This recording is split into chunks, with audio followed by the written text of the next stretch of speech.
Good afternoon. It's Tuesday, December 3. I'm Herman Green with the Midday News. For those of you watching on onespotmedia.com, a very special welcome to you. A verdict is expected any time now in the trial of Tisha Miller. Miller is on trial for the June 2008 murder of former JUTC Managing Director Douglas Chambers. Our reporter Kirk Wright is at the Supreme Court and now joins us live. Kirk. Herman, and I'm down here in downtown Kingston at the Home Circuit Court, and I can tell you it's anxious moments now for Bert Samuels and his client Tisha Miller, as a seven-man jury is now deliberating Tisha Miller's fate. Just over an hour ago, presiding judge Georgiana Fraser gave the jury some outlines, some guidelines rather, as to which they should follow in reaching their verdict. Now, Tisha Miller is on trial for the murder of former Jamaica Urban Transit Company, JUTC chairman Douglas Chambers. It is said that 11 years ago, as the jury testified, that he was instructed with other men to carry out the slaying of Douglas Chambers. He testified that Douglas Chambers was called to the gate of the depot in Spanish Town where he was shot. Now, the jury, as I said, was given certain instructions to follow before coming to a verdict. Right now, everybody is just waiting to see what that verdict is. His lawyer, Bert Samuels, didn't want to speak ahead of the verdict, but he says he's hoping to get a favorable outcome from this case. So right now we'll wait to see what will happen. As I've said before, it's just over an hour now since the jury went into a little room where they will decide what will happen, if they will find him guilty or not guilty. Herman? Right, our reporter there at the Supreme Court in downtown Kingston, and we'll continue to track that story and bring you the very latest as soon as it is available.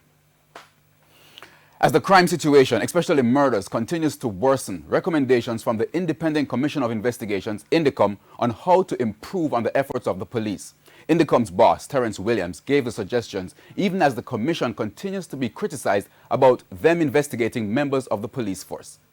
INDECOM Commissioner Terence Williams says, like all Jamaicans, he too is concerned about the crime situation. However, he insists that his job is not a hindrance to crime fighting.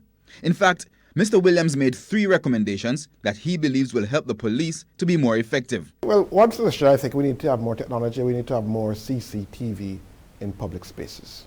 There needs to be a great expenditure in Jamaica on CCTV. That's the first thing that I think we need to do with the force. He says good quality CCTV coverage will help ensure that justice is served. Secondly, he says the force is lumbering along because of unaccountability at the local or community level. Instead of a national police service commission, we need to have parish police authorities where citizens can hold their police superintendent for the area responsible for targets, men on the street, patrols, etc. And also support the police, because they will now feel a part of policing in their area. He notes that this approach is used in the United Kingdom. He believes this will create greater police-community cooperation. The third one is going back to the ingrained discipline problem in the force. There are some members of the force who are not part of a force for good, and there needs to be a cleaning of the house. And don't be concerned that you need to have 10,000 police, because if you have 10,000 police and 2,000 pulling against you, that the other 8,000 have a serious job. But you have 5,000 who are all pulling in the same direction. The opposition People's National Party is this afternoon calling for Health Minister Dr. Christopher Tufton to be removed from his post. Speaking at a press conference at the PNP headquarters a short while ago, opposition health spokesman Dr. Morris Guy argued that the minister has mismanaged the health portfolio. He argued that The dengue crisis, the death of children due to dengue, the overcrowding of health facilities, the long delays in getting beds in hospitals after being admitted, and resorting to chairs for delivery at the maternity hospitals show why Dr. Tufton is not fit for the job. The performance of Minister Tufton clearly demonstrates that he's not up to the job. It's unfortunate that he's the Minister of Health and Wellness, and his continued occupancy of the ministry forebodes a worsening situation and for this country an increase in mortality. The Prime Minister should now act to remove him and give someone the opportunity to rescue Jamaica from this imminent disaster. Residents of Beach Drive in Prospect St. Thomas are calling on the Ministry of Health to resolve a sewage problem that has been affecting their community for more than a decade. TVJ's O'Shane Masters reports. Last month, the Ministry of Health reported that there have been more than 6,000 dengue cases across the island for 2019. With that in mind, residents of Beach Drive in Prospect St. Thomas have grave health concerns as their community has become a constant resting place for untreated sewage discharged from a nearby sewage treatment plant. The plant is operated by the National Water Commission, NWC. When the pump over the sewage plant not working, everything come down here, some manual. And even if the manual block up over there, everything come down here manual. And them continue to dump sewage from anywhere them bring it from over the pump. As soon as the pump not work, it very stink. Mosquito come at night, whole heap from this department here. To make matters worse, the pooling of sewage water has made the roadways impassable for both pedestrians and motorists. And I can't go across there, I don't know how to get across there, so I have to walk all the way around. If anybody come to me, they have to walk all the way around to get here. Me can't drive on the road enough to see my neighbor. Me have to go all the way around and come round back to even see my neighbor them lesson. Me need this road to sort out. It's there for a very quite a few long time. Nobody can cross it. Nobody at all can cross it. Sometimes it gets very smelly, but you know you still have to live with it because you can't do no better. The residents say more than a year ago, the St. Thomas Municipal Corporation took steps to assist them and even began the process of constructing a concrete drain. However, the drain remains in an incomplete state as work was halted without explanation. The St. Thomas Health Department had brought the matter before the court, but the matter was subsequently withdrawn. The residents claim that the NWC is yet to give a response about the matter. We need this place to get done, and somebody have to come in and deal with it. Whether Mr. Tufton have to come deal with this, if I imitate it, have to come. Because I not get nothing from the parish council, I not get nothing from the health department. So Mr. Tufton, like I have to come solve this problem of the bigger man. O'Shane Masters, TVJ News. And it's time for a break here on the Midday News, but stay with us. More stories right after these messages.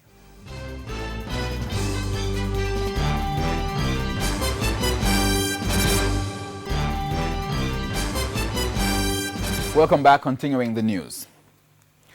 Residents of several communities in St. Catherine are making an appeal to the National Works Agency, NWA, to revisit its decision on the closure of a section of the old Port Henderson Road. The road closure took effect on Monday, but commuters believe it's an ineffective inconvenience. TVJ's Giovanni Dennis has the details. It's day 2 after the permanent closure of a section of the old Port Henderson Road, and the motorists are not taking it well.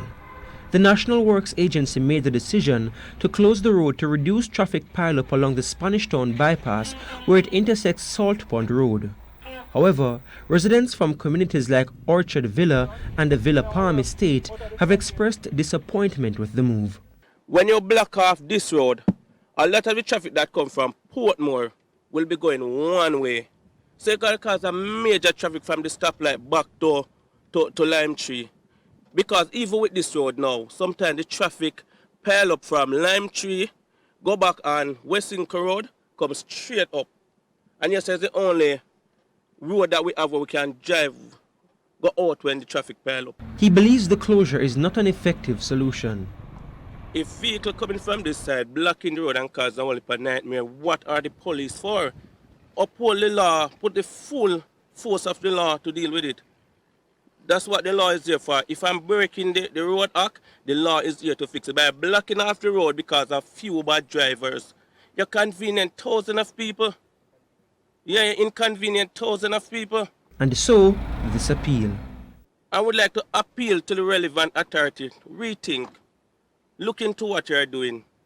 Look into this and see if this is going to solve the traffic pile-up. Christmas is just around the corner. Giovanni Dennis, TVJ News.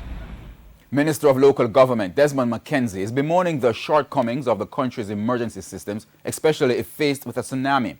Most of the country's population live along the coast, and for Mr. McKenzie, a response system is needed before it's too late. We are in an earthquake zone. We are in a zone where tsunami is quite possible. The back end against tsunami is that we don't have anything in Jamaica to give us any sort of warning that a tsunami is coming. The United States, which is our neighbor, will have to feed that information to us, and by the time they feed it, we don't know what to do with it because it will be too late. The business community in St. Mary is mourning this afternoon as the body of a well-known businessman was discovered on Monday. 60-year-old Carl Saunders of Albion Mountain in St. Mary was seen floating in the sea at Anoto Bay. Reports are that sometime after 11 Monday morning, persons in the area heard an explosion and saw the licensed firearm holder's body afloat. The body was recovered and is said to have a single bullet wound to the head. Up to news time, the police had no further detail on the investigation. We go on to regional news. The Inter-American Development Bank, IDB, says France has agreed to contribute 24 million euros to the IDB's Natural Capital Lab. This funding is expected to help Latin America and the Caribbean move forward with innovative projects to fight climate change. On Monday, the IDB said the funds will also aid the region in investing in nature-based solutions to environmental problems, facilitate the transition to climate-smart agriculture, and preserve and restore marine and land biodiversity. According to the IDB, France's donation underscores the importance of the natural capital in the COP25 agenda and the need to develop new financing models and partnership to tackle environmental risks and climate change. And we go now to news in sports. Arnett Gardens moved to third on the Red Stripe Premier League table after beating Mount Pleasant Football Academy 1-0 in their Monday night fixture at the Anthony Spalding Sports Complex. The Junglists got the victory when Kemal Malcolm scored in the first minute of stoppage time to give coach Alex Thomas his 7th win in 15 games. Now, despite the defeat, Mount Pleasant remains second with 25 points, same as Arnett Gardens, but with a better goal difference. Both teams remain 8 points off leaders Waterhouse.